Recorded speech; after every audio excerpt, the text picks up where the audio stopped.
What's up, fellas? In this video, I'm going to tell you the top 3 lessons that I have learned during my 15-year sports betting career now.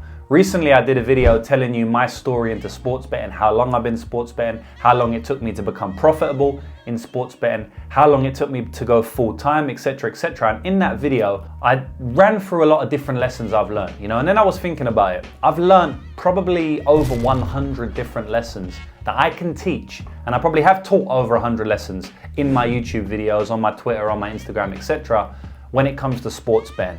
But I wanted to narrow it down to the most important. So in this video, I'm going to tell you the 3 most important lessons. And I can probably chop and change a lot of these lessons for other lessons because a lot of them are joint important, right? They're both very important. A lot of lessons are very close to each other on the importance scale. But let's just say that in this video, these 3 lessons are extremely important. You have to know these lessons in order to profit from MMA. So after this video, if you internalize these concepts, you're going to be a much better sports bettor. And not just in MMA betting, but in sports betting in general. This actually has nothing to do with MMA betting. This has everything to do with sports betting in general. So the first lesson I want to tell you about is tracking your bets. Now, I went for about 7 years of betting consistently before I tracked any bet. Ever. Can you imagine? I was literally betting for 7 years and I didn't track one bet during those 7 years. It's only in the last 7, 8, 9 years of my sports betting career that I've decided to track. And that is when my results went through the roof. You have to be tracking and you have to fall in love with data. The reason why you need to track is because your memory is finite. You don't have a photographic memory. 99% of people watching this video. You ain't gonna remember every single bet you placed. You ain't gonna remember how much money you put on that bet, and you ain't gonna remember the result of every single bet that you've ever placed. But if you put it in a spreadsheet, if you track it, you are gonna remember, or at least you're gonna be able to look back over that data so you remember. And this is gonna allow you to make less mistakes going forward and hone in on the things that you did right. If I track my last 100 bets, and I see, and I go and have a look at that spreadsheet and I look at all those bets and I see that I've lost 50 and won 50, but 50 of those losses, out of the 50 of those losses, 25 of them have come betting on a specific selection, maybe a specific type of prop bet. Well, then I know I'm probably not good at betting those type of prop bets, but I ain't gonna know that unless I track them. Now, will I remember it if I don't track the bets? Maybe I'll remember I'm good at that prop bet or bad at that prop bet, but maybe I'm not, because I'm also betting on a lot of other stuff, not only that bet, right? So in that one example alone, you can see how important tracking your bets is, because you're gonna understand what you do right, what you do wrong, and you can just maximize what you do right and minimize what you do wrong. You need to fall in love with data when it comes to sports betting. I'm not gonna say it's the #1 piece of advice I can give you, because this game has a lot of depth. So there's very important lessons in multiple aspects of the game. But tracking your bets is probably the single most powerful thing you can do to elevate your sports betting game right now. Too many people don't track their bets. It's insane the amount of people I know who do not track their bets, but are trying to become a good sports bettor. You need to track your bets. Not only do you need to track your bets on a website, because the website may give you some tools that you can't get from a spreadsheet, but the most important place where you need to be tracking your bets is your personal spreadsheet, right? Because you're gonna be able to edit the personal spreadsheet. You're gonna be able to play around with the bet sizing to see if you do better on a better, or if you'd make more money on a different staking structure, etc., right? Make sure you are tracking every single one of your bets moving forward. After this video, you wanna be tracking all of your bets, and every 6-month period, every 12-month period, every 2-month period, every 1-week period, whatever, you want to be looking at your previous bets, find out what you did right, find out what you did wrong, and learn from that and capitalize on them moving forward. So the first lesson, the most important lesson, one of the most important lessons that I've learned in sports betting that you need to know too, is to track your data and fall in love with reviewing your data. Lesson number 2, bankroll management. You would have heard this word spoken of, or these 2 words spoken of, by every single person ever in the sports betting niche. And that's for very good reason. It's because if you don't manage your bankroll correctly, you're gonna lose your entire bankroll. If you lose your entire bankroll, you ain't got no more money to bet on. Now, when I was first betting on sports, I learned this the hard way. Like I said, I wasn't tracking. I had no idea what I was doing. I wasn't making videos on YouTube. This when I was a young teenager. I had no idea what I was doing. I wasn't learning off anyone. I was just betting myself, right? Just betting. And I lost bankrolls time and time again. I probably lost 4, 5, 6 bankrolls because I never actually had a proper bankroll. I just had money and I would just put it into sports betting. But I lost all of my money many, many times. I remember placing a bet on Arsenal, the football team Arsenal FC, and I put the entire amount of money that I had on Arsenal and it lost. AKA, I lost my bankroll. It was a 100% bet, it was a 100 unit bet, and I lost my bankroll. It took me losing my bankroll multiple times for me to actually learn the importance of bankroll management. And then obviously 5 years later, 10 years later, I perfected bankroll management. Now I truly know the importance of it. You need to be protecting your bankroll, guys. And bankroll management is a wide subject because there's many different ways that you can manage your bankroll. And there's many different things you have to know in order to manage your bankroll. I mean, chasing your losses actually comes under bankroll management, even though it's a completely different thing. It's more of the mindset piece. Because if you chase your losses, you ain't managing your bankroll correctly, right? So bankroll management comes under a lot of different topics, or a lot of different topics come under the umbrella of bankroll management. But long story short, you want to be managing your bankroll correctly, which basically means not risking too much of your money on one position and developing a solid staking structure that you know will manage your bankroll correctly. So for the first part, right? Don't put too much of your money on one selection. Now, I believe that there's times in life where the bets call for a 20% bet. The bets call for a 25% bet. Now, most people will tell you that you should never put that amount of money on one selection. I disagree. I think that there are times in life you can do that, but it's literally a couple of times in your sports betting career. There's been times in my life where I've put 20% of my bankroll on one selection, but that's because I've been betting for 10 years and I understand the edge I have over the bookmakers, and I was very confident in that position for a multitude of reasons. It also comes down to I was more risky during that period of my life. This should come every few years, if that, right? A few times in your life, you want to be doing that. But I'm being honest with you, realistic, and it should be mentioned. It is worth mentioning. But for the majority of your life, you should be putting a maximum of 5% on each position. So 90% of your bets should be between 1% and 5%. 5% being at the upper end and 1% being at the lower end. Now, obviously, you can go lower than 1%, 0.5%, 0.25%. It just depends how risky you are. But for the majority of your bets, for 95% of your action,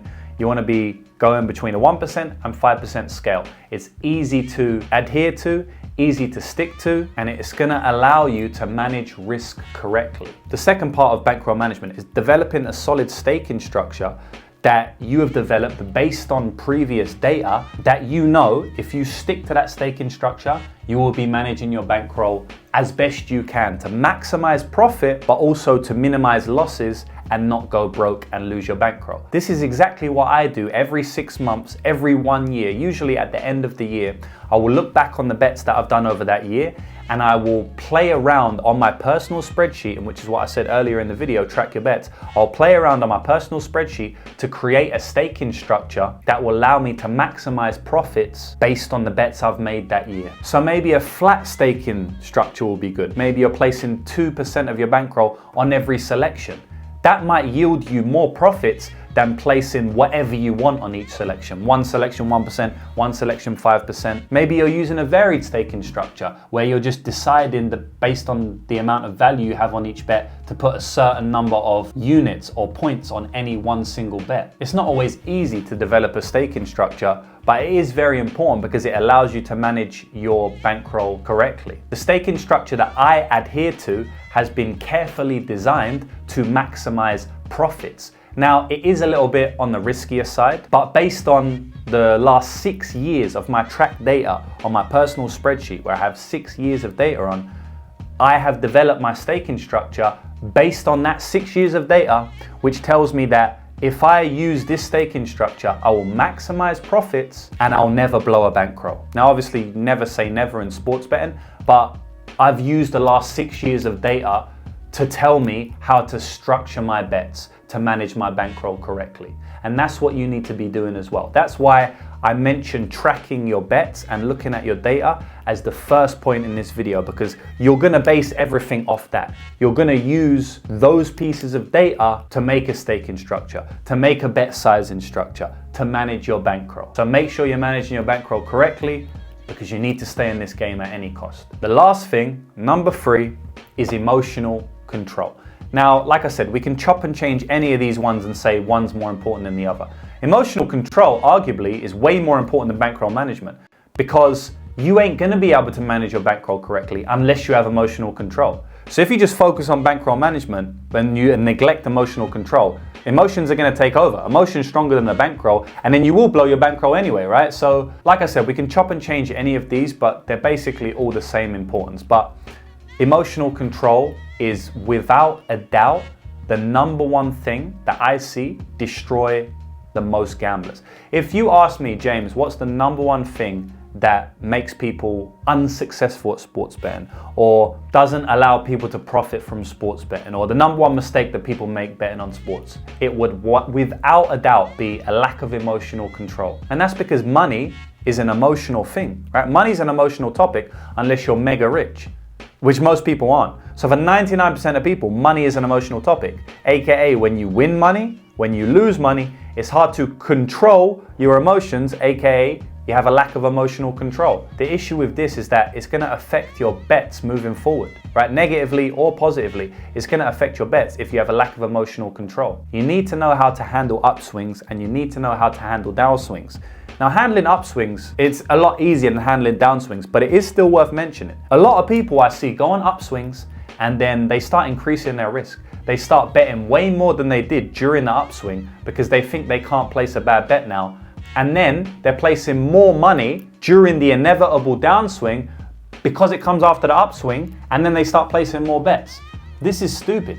If you're on an upswing and you're earning a lot of money, stick to what you're doing. You're obviously doing something right. Now, obviously it could just be luck, right? But you're probably doing something right? Or you're not doing something drastically wrong. So why would you now increase your volatility by placing more bets or increasing your bet sizes? This is not good practice, right? It's because you can't control your emotions. You're getting too high off your wins. You're too happy, you're too excited. So now you start to do things differently. When you're going for an upswing, relax, ride it out. Don't get too high off your wins, just like you can't get too low off your losses. So while handling an upswing is a lot easier than handling a downswing, it's still important to understand that it comes under the umbrella of emotional control, and that is the number one killer of any successful sports bettor. So make sure you're handling your upswings correctly. The same goes for a downswing. It doesn't matter what gambler you are, like literally the best gambler on the entire planet is going to go through months and months and months of bad streaks, cold streaks, downtrends, downswings. You're gonna go through months and months where you can't pick a bet and you look like the worst gambler in the world. This is for the best gambler in the world, not even an average gambler, but the best gambler in the entire planet. So if we know that when we experience those, we can't get discouraged. We can't go crazy. We can't start betting differently. We need to stick to the process that got us to the dance, and we know that process based on the first lesson I told you, which is tracking your data. If you've tracked your data for a long period of time, then when you encounter these upswings or downswings, you know that, okay, yes, I'm encountering a downswing, but based on my tracked data, things will turn around in a positive way. Well, if you know that, it's much easier to handle your emotions, right? If you have been tracking your data for 3 months and then you go on a downswing, well, then it's very hard to control your emotions, because it's like, I don't know how the next year is gonna go, right? So maybe this downswing is gonna last forever.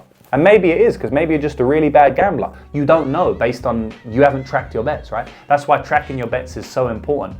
But getting back to downswings, they're inevitable. You're gonna go through them. Cold streaks are inevitable. And let me tell you now, people cannot handle downswings.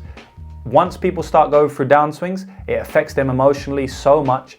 They start to overbet. It's funny because when you go for an upswing, a lot of people overbet. And when you go for a downswing, people overbet as well, because now they're overbetting for a different reason. They're trying to chase their losses. They're trying to win back money that they lost during the downswing. Whereas on the upswing, they're just trying to win more money because they've won so much previously, they think they can never lose, right? But on the downswing, it's actually even more volatile, because now you're betting to win back money that you've lost, which is actually a stronger emotion than just trying to maximize wins on an upswing. So there's not really a technique or a tip or a trick I can give you to handle downswings and control your emotions in general when it comes to sports betting. The only thing I can really say is it takes time to understand the game. You know, I couldn't control my emotions after betting for 5-6 years. I would still get super pissed off during downswings. I would get super angry.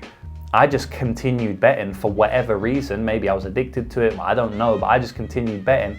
And once I started tracking my data, and I guess this is a tip and trick that I will give you.